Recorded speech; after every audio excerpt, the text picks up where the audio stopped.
ابھی خبر یہ ہے کہ وفاقی وزیر داخلہ محسن نقوی دوحہ پہنچے، جہاں انہوں نے قطری ہم منصب و کمانڈر داخلی سلامتی فورس شیخ خلیفہ بن حمد بن خلیفہ الثانی سے اہم ملاقات کی۔ ملاقات میں سیکیورٹی سے متعلقہ شعبوں میں دو طرفہ تعاون بڑھانے پر تفصیلی تبادلہ خیال کیا گیا۔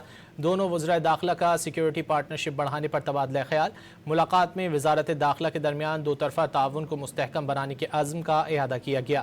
دونوں وزرائے داخلہ نے خطے کی موجودہ صورتحال اور امن و استحکام پر بھی گفتگو کی۔ ملاقات میں فیصلہ کیا گیا کہ داخلی سیکیورٹی سے متعلق باہمی تعاون اور شراکت داری کو مضبوط بنایا جائے گا۔ محسن نقوی کا کہنا تھا کہ قطر کے ساتھ سیکیورٹی اور مشترکہ مفادات کے شعبوں میں اشتراک کو مستحکم بنانے کے لیے پرعزم ہیں۔ وفاقی وزیر داخلہ محسن نقوی نے قطری ہم منصب سے ان کے والد سابق امیر قطر شیخ حمد بن خلیفہ الثانی کے انتقال پر تعزیت کا اظہار کیا۔ قطری وزیر داخلہ نے کہا کہ پاکستان کے ساتھ تعلقات کو انتہائی اہمیت دیتے ہیں اور دو طرفہ اشتراک مضبوط بنانے کے لیے مل کر کام کرتے رہیں گے۔